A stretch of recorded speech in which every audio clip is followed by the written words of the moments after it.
दोस्तों नमस्कार। दोस्तों जैसा कि आप देख रहे हैं एक बार फिर मैं ये जो 18 फरवरी 2025 से जो धरना चल रहा है जेके फैक्ट्री के मजदूरों का बकाया भुगतान की मांग को लेके, तो इनको आज आज 18 अगस्त हो गई और आज इनको पूरा जो है 1.5 साल हो चुका है। और आज दिन कौन सा था भाई साहब अपना?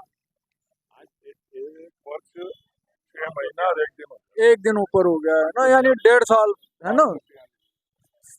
543वां दिन, 543वां दिन है, तो 45वां। चलो वो तो 1.5 साल तो हो ही गया, वो तो मोटा मोटी हिसाब है। तो इस 1.5 साल में इनकी कार्रवाई भुगतान की कहाँ तक आगे बढ़ी? इस बीच में 10 तारीख को यहाँ मार्च भी हुआ था और बड़ा प्रदर्शन था, जेल भरो आंदोलन। तो उसमें लगभग 1100 मजदूरों ने अपना मतलब जेल गिरफ्तारी भी दी थी उस आंदोलन के तहत। तो और ज्ञापन वगैरह धरना प्रदर्शन ये तो चल ही रहा है, बीच बीच में भी बड़े नेता भी दिल्ली से आते रहते हैं। इस बीच में भाई साहब ने जिक्र करा कि वो विधायक हरिमोहन जी ने भी इसको उठाया था, अमरा राम जी आ ही चुके। तो ये सब के बाद अब क्या दे रहे भाई साहब, मैं थोड़ा सा जानना चाह रहा था आपसे जी।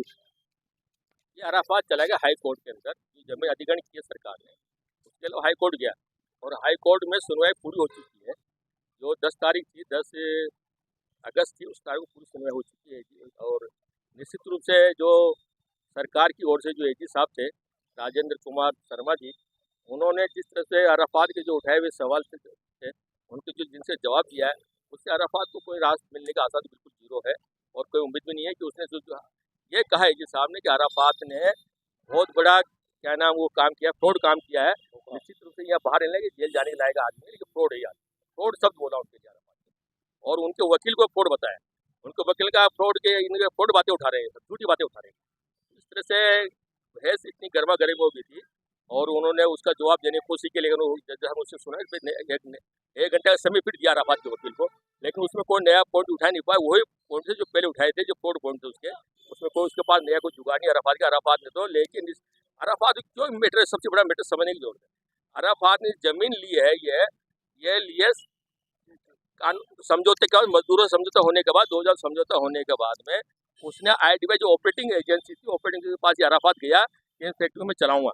ऑपरेटिंग ने मना किया कि तू चला नहीं सकता इस फैक्ट्री को, ये बड़ा हाथी है और तेरे पास इतनी पूंजी नहीं है, तेरे पास इतनी प्रॉपर्टी नहीं है। नहीं कि मेरे पास बहुत कुछ पैसा है, मैं लगा दूंगा पैसा मेरे पास। ये कहा कि मेरा सब कुछ कर लूंगा सिटी। ये उसने कहा आज शपथ पत्र दीजिए।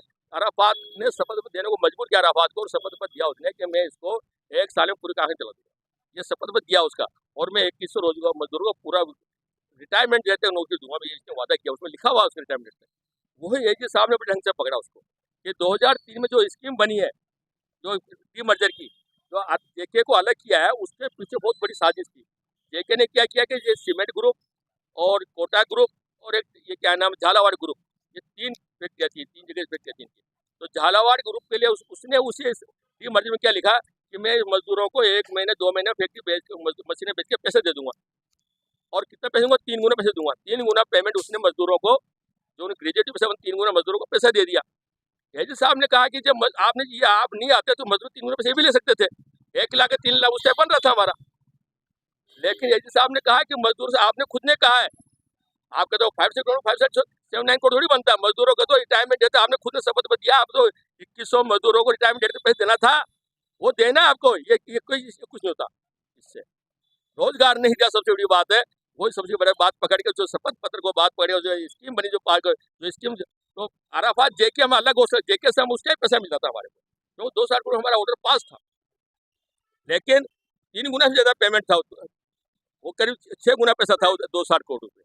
तो निश्चित रूप से हमारी जीत उस टाइम हो जाती, लेकिन ये अराफात ने आकर योजनाबद्ध तरीके से, जो कबाड़ी था, कबाड़ी हमें पता ही नहीं था कि हमारे लोग कैसे कैसे सेट कर लिया इसने। उसने कहा था मैं जज भी खरीद लूंगा, आपके वकील भी खरीद लूंगा, आपके नेताओं खरीद लूंगा, और वो ये हमने देखने को मिला इस पूरे केस सब बिके हमारे। लेकिन ये मजदूर बेचारे को, उनको पैसा नहीं मिला, हक नहीं मिला। और आज निश्चित रूप से हाई कोर्ट में जो एजी साहब ने जो बात रखी मजदूरों की, वो निश्चित दिल सुनने वाली बात थी। यदि वो पैसा एजी साहब कहने से पैसा मिल जाए तो मजदूर अच्छा पैसा मिलना चाहिए, और जल्दी इसी महीने के होने के बाद अगले महीने पैसा मिल जाए। मतलब ये आशा लगा कि हम आंदोलन पर अड़े हुए हैं। निश्चित रूप से हम विश्वास है इस सरकार के ऊपर कि उन्होंने अराफात को तो ऑल आउट किया, मतलब पैसा देकर जेके कोटा के विकास में कुछ नया आयाम जोड़ेगी इस जेके की जमीन को। निश्चित रूप से ये हमारी आशा है और सरकार से उम्मीद है कि हम जल्दी कामयाब हो। ये हमें कहना चाहिए। ये थे धरने के मुख्य संचालक हबीब खान साहब, जो इस धरने को अभी तक लीड करते हुए आ रहे हैं और तारीखों में भी ये और इनके जी जी जी। तो ये मार्क्सवादी कम्युनिस्ट पार्टी के नेता भी हैं, जिला सेक्रेटरी जी। दोस्तों, धरने के दूसरे संचालक आज उमाकांत जी नहीं आए ना, तो उमा शंकर जी। तो दूसरे ये संचालक नरेंद्र सिंह जी, ये हमारे बीच में मौजूद हैं। तो इस धरने के बारे में इनकी भी राय लेना चाहेंगे। जी नरेंद्र जी। राज भाई, आपको बहुत बहुत धन्यवाद कि आप हमारे मजदूरों की आवाज़ को जनता तक पहुंचा रहे हो।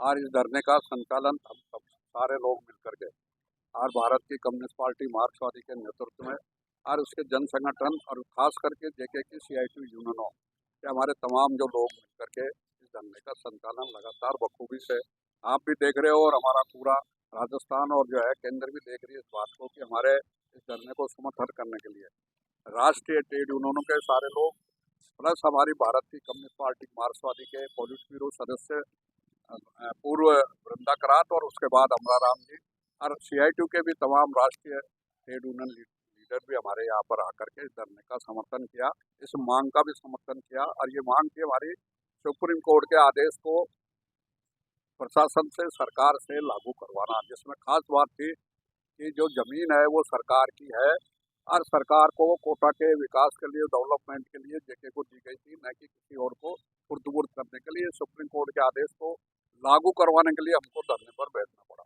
जो 18 फरवरी 2025 से हमने जो ये धरना प्रारंभ किया। और इस धरने के माध्यम से ही जिस प्रकार से जगह जगह कार्रवाइयाँ और सारी पोल पट्टी इनकी जो खुलती रही, पन्ने इनके खुले और उसके बाद इन्हें मजबूर होकर के सरकार को जो है अधिग्रहण करना पड़ा। लेकिन जो बकाया भुगतान हमारा जो होना चाहिए था, जो ग्रेजुएटी का पैसा जो बहुत ही महत्वपूर्ण होता है, कानून में भी बहुत इसके लिए जो लिखा हुआ है कि पेनल्टी भी लगती है, सजा भी होती है और इसका ब्याज सहित जो भुगतान भी लेट करने पे करना पड़ता है। लेकिन ऐसे निकम्मे और बेशर्म लोग जनप्रतिनिधि भी है और सरकारी नुमाइंदे भी है और ये मिलकर के जिस प्रकार से मजदूरों के गरीबों के साथ में जो साजिश थी वो आप लोगों के सबके सामने है। लेकिन प्रेस वालों ने भी इसको ज़्यादा उजागर नहीं किया, लेकिन लगातार CITU यूनियन ने जहाँ जहाँ भी आवश्यकता पड़ी लगातार लगे रहे और इस बात को उठाते रहे और लड़ते भी रहे। और आज जो हमारा हाई कोर्ट के अंदर जो भी गया अधिग्रहण के बाद में अरफात, जिसने ये एक सिंपल सी एप्लीकेशन लगाई थी कि मेरे साथ जोर जबरदस्ती करके कलेक्टर ने गैर कानूनी तौर तरीके से मेरे को जो है वहाँ से बेदखल कर दिया। जबकि अभी हबीब भाई ने आपके बीच में सारी और रोज रखते ही है, लेकिन फिर भी विशेष करके मैं ये बात कहना चाहूँगा कि जो इस बात को कह रहा है कि मुझे जोर जबरदस्ती, ये सुप्रीम कोर्ट के आदेश में ही क्लियर हो गया था। 2023 में सरकार ने उस समय भी नोटिस दे दिया था और इसकी जो एक लीज डीड ट्रांसफर की गई थी, जो अंडरटेकिंग इन्होंने दी थी, उसके अंदर जो 7 शर्तें थी, उसके अंदर साफ साफ था कि 5 कारखानों को 1 वर्ष के अंदर चालू कर देंगे और आधे लोगों को रोजगार देंगे और बाकी लोगों को जो है भुगतान 1 वर्ष में कर देंगे, जिसके लिए सेक्रीफाइस श्रमिकों ने करी कि आधी तनख्वाह 12 घंटे की ड्यूटी और उद्योग चलाने के लिए बैंकों ने, वित्तीय संस्थाओं ने और अदर्स ने, RSCB है, दूसरे टैक्स और इनकम टैक्स और सरचार्ज जो भी है सबने छूट दी थी। लेकिन उद्योग चलाने की बजाय जो जिस प्रकार की कार्रवाइयाँ मिल करके सरकार के साथ नुमाइंदों के साथ हुई वो तमाम आप लोगों के बीच में। लेकिन अब जो जिस प्रकार से अटर्नी जनरल सरकार के राजेंद्र कुमार शर्मा जी ने जो उसने जो बहस करके ये साफ कर दिया कि जिस उद्देश्य से जमीन दी गई थी उस उद्देश्य के खिलाफ, उस धारा के खिलाफ कोई जा नहीं सकता, और गया भी है तो वो बेईमानी हुई है, धोखा हुआ है और फ्रॉड हुआ है, ये साफ कर दिया। और इस फ्रॉड की भी कोर्ट जो है जांच करके और इसके लिए जो भी है सजा या दिलाने की आवश्यकता है तो सजा भी दिलवाई जाए। ये आपको बेलाने के लिए भी बोल सकता हो, तो अटर्नी जनरल इस बात को कहते हैं तो मैं ये बात नहीं मानता। वो सरकार की तरफ से वो बयान दिए जा रहे हैं और इसमें प्रूफ दिए, कागज दिए, पेपर लगाए, कानून बताए। मैं समझता हूँ कि 3-4 बस्ते जो सरकारी वकील ही लेकर के आए और इससे बड़ी पिटीशन जो थी इतने इतने बड़े 5 बस्तों की जो अराफात ने लगाई उलझाने के लिए, और बड़े वकील, और उनको 6 घंटे अराफात को 6 घंटे से भी ज़्यादा जो है दिया गया और 5.5 घंटे सरकार को भी दिया गया।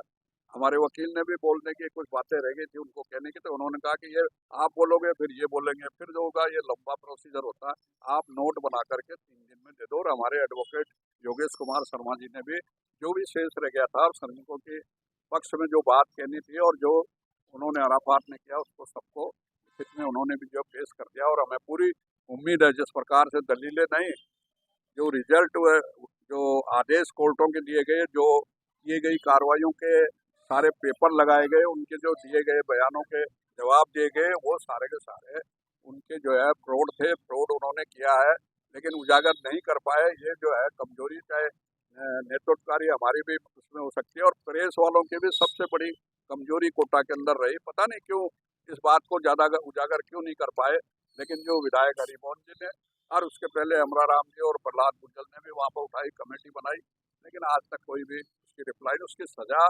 सरकार के लोगों को भुगतना चाहिए। अगर कार्रवाई सही हो तो उन्हें भी जो है इसमें लाना चाहिए, ला करके उन्हें भी जो है कार्रवाइयाँ होनी चाहिए। और साथ में अराफात को तो तुरंत प्रभाव से आदेश डिसमिस होने के आने पर मैं ये कहना चाहता हूँ आपके माध्यम से कि अब कॉलोनी में रहने की भी आवश्यकता 1 मिनट की भी उसकी जरूरत नहीं रही है। उसे तुरंत प्रभाव से बाहर कर देना चाहिए। जो ऐसे फ्रॉड लोग आकर के जो हजारों हजारों मजदूरों का और लगातार 30 साल तक जो शोषण किया, खून पिया, बर्बाद किया, परिवार उजड़ गए, बहन बेटियों की शादियां नहीं हुई और पढ़ाई में रह गए और इलाज के लिए मर गए, ऐसे इतने बड़े जुल्म करने वाले को कठोर से कठोर सजा दिलवाने की भी प्रयास सरकार को करना चाहिए। जो अटॉर्नी जनरल ने इस बात को रखा है और मैं समझता हूँ कोर्ट इस पर कुछ न कुछ जरूर जो है दिशा निर्देश देगा और हम जल्दी ही इस आदेश का इंतजार कर रहे हैं। और हम अगला कदम सरकार पे फिर जो बार बार एक बहाना लेकर के बैठी है कि आपका कोर्ट और जनप्रतिनिधि भी बहाना लेके, ये फैसला आने के बाद हम पूरा ताकत